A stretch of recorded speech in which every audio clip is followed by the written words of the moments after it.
Malaking usapan ngayon para sa Detroit Pistons sa future contract ni Jalen Duren matapos siyang mapasama sa All-NBA third team. Kasabay ng breakout 60-win season ng team.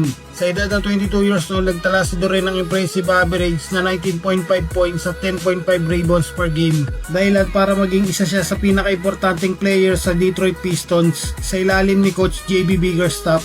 At dahil sa All-NBA selection niya, qualified na siya ngayon para sa napakalaking 5-year Supermax extension na posibleng umabot ng 287.1 million. Pero kahit napakalaki ng potensyal ni Duren, may pagdadalawang isip din ng Pistons management dahil hindi naging maganda ang performance siya noong playoffs laban sa Cleveland. Kaya ayon sa projection ni NBA salary cap expert Keith Smith, mas realistic umano ang kontratang nasa paligid ng 5 years 185 o average sa 37 million per year.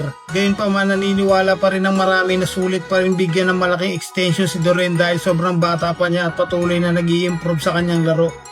Malinaw rin na maganda ang chemistry niya kasama si Cade Cunningham na gumawa rin ng ingay matapos mapasama sa All-NBA first team. Sa ngayon, isa ito sa pinakamahalagang desisyon ng Pistons ngayong offseason. Kapag naayos nila ang kontrata ni Duren, susunod na target ng Detroit ay ang pagdagdag ng malalakas na pieces para tuluyang maging title contender sa 2027 NBA season.